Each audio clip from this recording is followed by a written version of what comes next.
Bonjour les gens! Aujourd'hui, on se retrouve pour une vidéo un peu spéciale qui va être le début d'une nouvelle série de vidéos qu'on repousse depuis Depuis très longtemps. Ouais, c'est notre tempérament, un peu de procrastination, on n'a jamais tué personne. Ceci étant dit, on reçoit beaucoup de messages en privé ou sur les autres réseaux sociaux concernant les pays qu'on traverse pour avoir plus d'informations pratiques. Ça sera toujours avec plaisir qu'on répondra à vos messages, mais on s'est dit qu'une vidéo comme ça, et pour tous les pays où on est resté quand même assez longtemps, donc on s'est dit qu'on allait faire une hors-série bilan des pays qu'on a fait. Voilà. Puisque c'est des bilans, on s'est dit tiens, on va l'appeler bilan. Et alors, le premier c'est toi, parce que moi j'ai pas du tout conduit là-bas. Non. Peut-être leur dire de quel bilan on va faire. Ah oui, c'est vrai. Mon Dieu. Au niveau de cette série, on s'est dit qu'on n'allait pas commencer par le commencement, mais qu'on allait partir à rebours. Oui, ce sera mieux. Voilà. Donc, le premier, ça sera le bilan sur l'Irlande. Donc on va aborder plusieurs thèmes. On regarde en bas parce qu'en fait... On a fait une petite fiche. Ouais, on a bossé comme des dingues. C'est surtout pour essayer d'en oublier le moins possible. Si c'était le cas, n'hésitez pas à poser vos questions subsidiaires en commentaire. On a prévu plusieurs sujets. Déjà la conduite, spécifique dans chaque pays. Ouais. Ensuite, on va vous parler des endroits où on a dormi et comment on les a trouvés. Après, plus organisation vie à bord, tout ce qui va être course, gestion de l'eau. Ensuite, ce qui est l'accueil, les rencontres et les Irlandais en général. Notre ressenti en tout cas sur les rencontres qu'on a pu faire en Irlande. Et puis on vous fera notre top 3 chacun. On déteste les top 3, mais on s'est dit qu'on allait s'y coller de ce qu'on a aimé faire en tout cas. Et enfin, on abordera la question du budget pour ces 2 mois dans ce pays. Dans ces 2 pays. Ces 2 pays, c'est vrai. Sachant qu'on va vous faire le bilan en euros, qui englobe à la fois l'Irlande du Nord, qui pourtant ne fait pas partie de la zone euro. Mais bon, une livre à 1, la livre était à 1 pour 10 à peu près, donc on a fait nos calculs comme ça, mais ça englobe, nous c'est tout en euros. Voilà, parce qu'on n'est pas resté très longtemps en Irlande du Nord, on a dû rester une dizaine de jours sur 2 mois, donc ça changeait pas grand chose. Donc la conduite. La conduite à gauche. C'est toi qui as conduit. Voilà. D'ailleurs, combien on a fait de kilomètres? On a fait à peu près 5000 km. Ah bah oui, c'est ça. Un peu plus, un peu moins. Donc la conduite à gauche, pas trop problématique, j'ai trouvé. Il faut juste faire attention à 2-3 points qui vont être les ronds-points. Forcément, ils se prennent dans l'autre sens. Les intersections où quand on a un volant à gauche et qu'on veut partir à gauche, on a très peu de visibilité sur notre droite. C'est là où le copilote est très important. Et l'autre chose, c'est qu'il y a ce qu'on appelle en Irlande la narrow road, la route étroite. Très étroite. Donc en fait les Irlandais sont habitués, eux ça leur pose pas de problème, mais nous quand on arrive, et surtout avec un camping-car qui fait 2,30 m de large, c'est qu'on touche quasiment des 2 côtés sur certaines routes et on a ce qu'on va appeler les passing places, c'est des endroits où vous pouvez vous mettre pour laisser passer celui qui vient. Il faut anticiper. Faut anticiper, mais les Irlandais ont l'habitude de ça et sont très courtois. Ouais, parce que vraiment ils sont obligés, de toute façon camping-car ou pas, il y a quand même aussi des camions. Donc dès qu'on voit quelqu'un qui va arriver à notre hauteur pour se croiser et qui a la possibilité de se mettre sur le côté, il faut le faire tout de suite et puis attendre qu'il passe. Et on en profite pour regarder le paysage parce que tout est beau en Irlande, je suis pas objective, tout est beau en Irlande. Donc le deuxième point, c'était où on a dormi. J'ai envie de dire, c'est le pays où on a eu le plus de facilité à trouver des endroits où dormir. On peut dormir. Pas partout, on va respecter le voisinage, on va pas se mettre devant la maison au bord de la mer et puis que lui il ait plus de visibilité depuis son jardin. Mais en gros, il n'y a pas de barre de hauteur, sauf un petit peu autour de Dublin, là où on a eu un petit peu plus de mal, mais c'est logique, c'est des grosses villes. Mais dans Dublin, on avait trouvé à dormir très facilement. Sur la côte, le problème c'est de choisir le spot tellement tout est beau. Alors il y a beaucoup de ports vu que c'est une île et vous pouvez vous garer sur les marinas sans problème. Généralement sur les ports il n'y a pas grand monde. Faut pas obstruer le passage pour les pêcheurs parce qu'ils se lèvent très très tôt et que du coup vous seriez amené à bouger votre véhicule. Et du moment qu'on est respectueux. C'est ça. Et l'autre avantage de se garer sur les marinas, c'est qu'il y a très souvent de l'eau gratuite. Vous pouvez le prendre parce qu'au passage, l'eau en Irlande est gratuite. Donc on a dormi dans des endroits incroyables. Si vous avez vu ou pas encore, du coup allez-y, je vais peut-être mettre le i. Ouais, voilà. Je crois qu'il y a plus de 20 vidéos sur l'Irlande et l'Irlande du Nord. Pour dormir, super simple. Ensuite, les campings. On y allait à peu près une fois par semaine, tous les 10 jours, parce que on avait besoin de se laver. On se lave. On a fait une vidéo d'ailleurs sur la salle de bain et les toilettes sèches. Mais on se lave mais on se douche pas. Voilà, donc une bonne grosse douche pour pouvoir repartir serein. Et alors le tarif des campings en Irlande, c'est à peu près entre 25 et 30 € la nuit. Juste faire attention, dans les pays anglophones, il y a ce qu'ils appellent les bank holidays. En termes de tarifs, par contre, c'est 50% plus cher que tous ces week-ends-là. Voilà. Ensuite, au niveau du linge, donc soit au camping, soit on trouve de plus en plus en Irlande le système des laveries Révolution qu'on peut trouver en France, sur les parkings des supermarchés ou sur les pompes à essence. Donc ultra simple. Rapide Voilà. et pas cher. Sur les spots, je vais terminer là-dessus. Il y a une grosse tradition anglo-saxonne, on va dire ça comme ça. C'est d'aller au moins une fois au pub, ce qu'on a fait. Il suffit d'aller demander au patron si on peut dormir sur son parking pour pouvoir boire un peu de bière, parce qu'après reprendre le volant, même si on n'est pas resté jusqu'à 4h du matin. Et ça pose pas de problème. En tout cas, on n'en a pas rencontré et c'était vraiment des soirées sympas. Ensuite, on voulait parler des courses. C'est un peu comme dans tous les pays européens, on trouve de tout. La seule problématique, c'est qu'avec le climat irlandais, il y a peu de choses qui poussent, hormis les patates, le chou et les carottes. Donc en fait, si on veut manger tout le reste, alors un peu de tomates, un peu changer, parce qu'on mange beaucoup de patates, de choux, on essaye de manger local, et de etc. saison, mais en Irlande, on évite. Mais en Irlande, en fait, il y a énormément de choses qui sont importées. Par exemple, les pommes. C'est les pommes françaises. Non, ça c'est cool parce que c'est français, on soutient notre économie. Mais c'est quand même importé. C'est en ça. fruits, il y a vraiment. Il y a un peu de fraises comme en Angleterre. Ouais, au sud, vers Rosslare. Sinon, il y a de la patate irlandaise, du poireau, du chou. Autre chose, la viande est vraiment pas chère du tout. Alors quand je dis pas cher... C'est presque suspect tellement c'est pas cher. Voilà, c'est ça. C'est qu'en gros, le kilo de bœuf de viande hachée est à 5 €. Même pas. J'ai vu moins des fois. J'ai vu moins. Le poulet est à moins de 3 €. Alors... nous, on n'en mange pas tous les jours, donc pas ça tous les jours, impacte pas. Ça impacte pas énormément, mais c'était vraiment pas cher. Ensuite, niveau fromage, ils ont quelques fromages sympas, mais dans la plupart du temps, vous allez manger du cheddar. Et puis il y a les plats typiques qu'on a pu manger aussi au restaurant. Alors les spécialités, donc on avait l'agneau en sauce qui est super bon. C'est un agneau cuit avec des légumes, la patate, du poireau et des carottes avec une sauce spécifique irlandaise. Plus spécifique encore, on a le pudding irlandais, alors noir. Ça n'a rien à voir avec le pudding anglais. Rien à voir. On vous arrête tout de suite. C'est une sorte de boudin.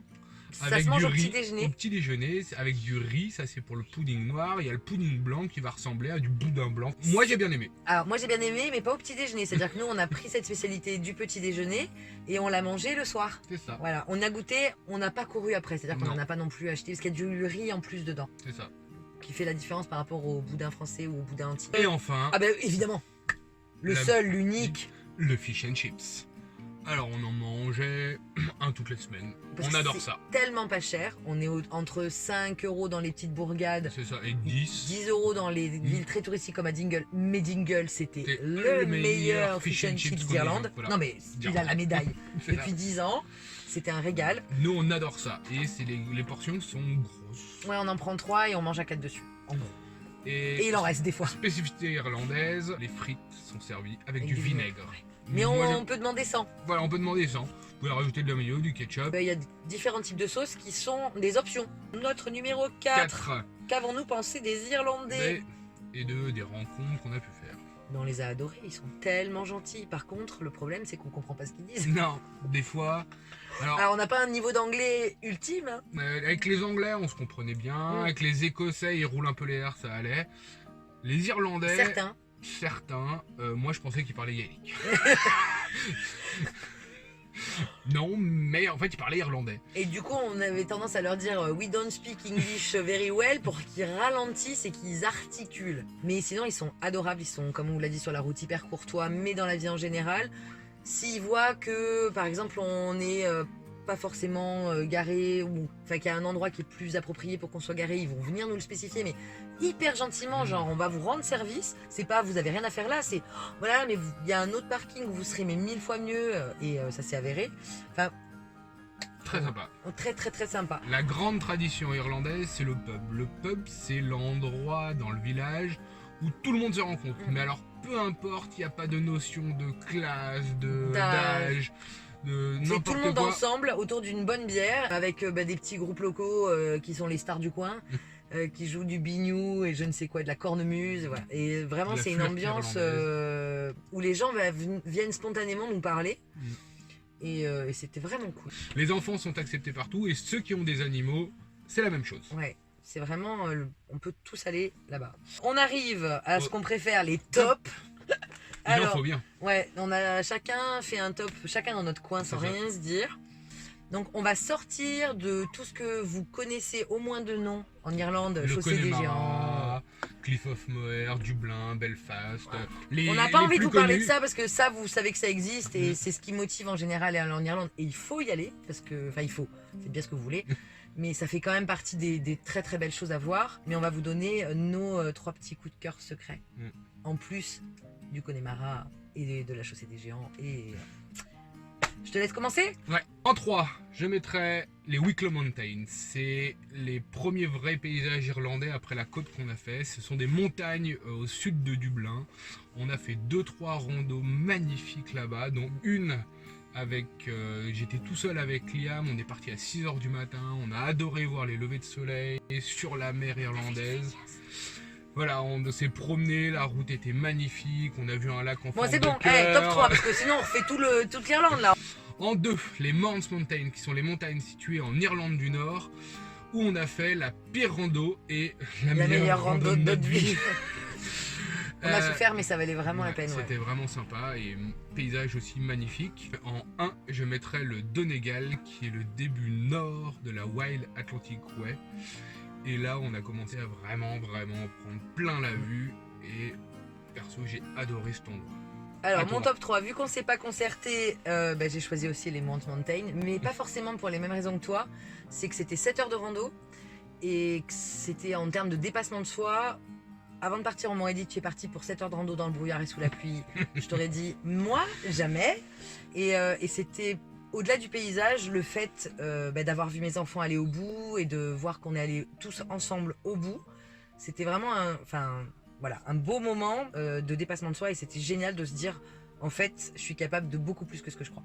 Donc en 2, moi j'ai choisi une ville parce qu'il y a quand même des villes et des villages magnifiques. Toutes les maisons sont ultra colorées, il y a une ambiance festive même quand il n'y a pas de festival et qu'il n'y a pas de musique, donc il y a de la musique dans les rues.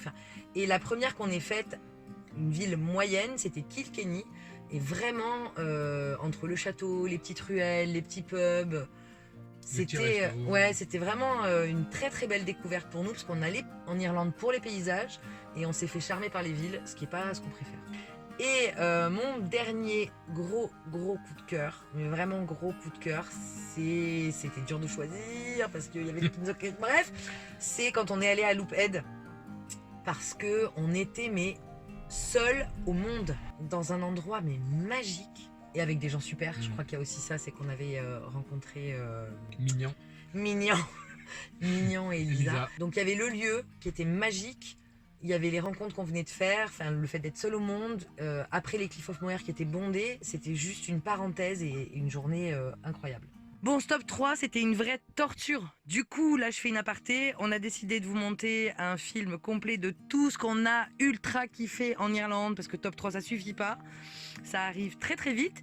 Et puis là, je vous laisse reprendre le cours de la vidéo. Dernière partie. Le nerf de la guerre. Le budget. Oh.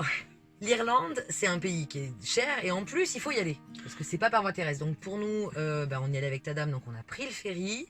D'ailleurs, on a fait une vidéo sur comment prendre le ferry de manière générale et comment on a pris le ferry pour y aller de manière plus précise. Donc le ferry aller-retour nous a coûté 900 €.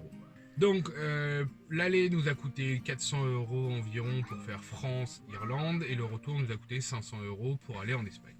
Sachant que c'était un calcul plutôt intéressant puisqu'on a déjà beaucoup visité la côte ouest en France et que ça nous a économisé énormément de kilomètres. Et puis ensuite, par mois, tout compris, camping, nourriture, resto, sortie, visite, laverie, je ne sais pas si j'ai déjà dit, bref, tout inclus, on a dépensé 1500 € par mois, dont l'essence... Ouais, 350 € par mois. Sachant qu'on a fait un peu plus de 5000 km au total en faisant toute la boucle. Oui, en fait on a fait toute la boucle. Donc oui, sachant qu'on a beaucoup roulé, donc après à vous de calculer, le prix de l'essence c'est toi qui l'as en tête. 1,35 € à peu près à l'époque. Au moment où on y était. Ouais. Là ça a dû un peu baisser parce que le baril a baissé, mais... Grosso modo, il n'y a pas de grosse différence. Si vous voulez budgéter, vous partez sur un prix classique de l'essence et ça vous donnera une idée. On est arrivé au bout de notre fiche, ouais. On a tout dit. Qu'est-ce qu'on voulait dire? Qu'on voulait dire qu'on a adoré l'Irlande. Et moi, je vais te poser une question en bonus que tu n'avais pas préparée. Bon, quelque chose de négatif à dire sur l'Irlande? Non. Ouais, moi si. Parce que... Ah oui, si. Tu sais de quoi je parle. Ouais. En fait, on essaie de réduire nos déchets et on vous en reparlera. Le souci, c'est qu'on trie donc tout. Au niveau du tri du verre, vu qu'ils boivent quand même pas mal de bière, ils sont au top. C'est-à-dire qu'il y a le tri du verre blanc, du verre vert et du verre brun. Voilà, il y a une vraie démarche de réduction des déchets au niveau de l'Irlande et on ne peut que les saluer, sauf qu'en tant que nomade, on se promène avec nos poubelles Très longtemps. et on ne sait pas où les mettre. Parce qu'en ville, on a des petites poubelles de ville où il y a un trou comme ça, donc on ne peut pas aller mettre nos poubelles. Devant chez les gens, c'est une fois par semaine, et puis suivant la ville, c'est jamais au même moment. Et puis, en plus, eux, ils sont taxés sur les poubelles. Donc, Voilà. on va pas aller mettre nos poubelles pour qu'ils payent nos déchets à notre place. Donc, on doit trouver des espaces spécifiques. Les campings sont équipés, C'est ça. évidemment. Mais on a un peu galéré. Alors, je sais que c'est pour la bonne cause et ça nous a incité aussi C'est à ça. réduire nos déchets et à vraiment calculer. Quand on achète un truc en carton, on se dit comment je vais m'en débarrasser. Mais en tant que nomade, c'est vrai que c'est un peu problématique. Voilà, ça manquait de solutions pour nous, mais on comprend tout à fait leur démarche et on les soutient, hein, c'est génial. Mais on a vu des containers où il faut payer pour déposer tes poubelles. On n'a pas tout compris, mais voilà, c'était un peu le point noir pour nous, sachant que c'est pour la bonne cause et que on a fait en sorte d'avoir moins de déchets et de composter beaucoup plus de choses. Ceci étant, allez en Irlande, Allez-y. on va finir là-dessus. Vraiment, Où que vous choisissiez d'aller en Irlande, vous allez aurez en prendre. plein la vue, vous verrez des moutons et des murets. Oui, des murets, des moutons, des falaises, des côtes, des plages, des montagnes, Et la bière coulera à flot ainsi que le whisky. ou pas. Ça dépend, c'est Oui. selon votre convenance. C'est selon votre convenance et avec modération, bien sûr. Sur ce, on vous dit à très vite et on vous fait des bisous. Ciao. Et Kilkenny, ça vaut vraiment... Ah, si on a une mouche dans la vidéo, ça va être très compliqué. Et mouche, faut la défoncer, hein, ça fait 10 fois qu'elle passe.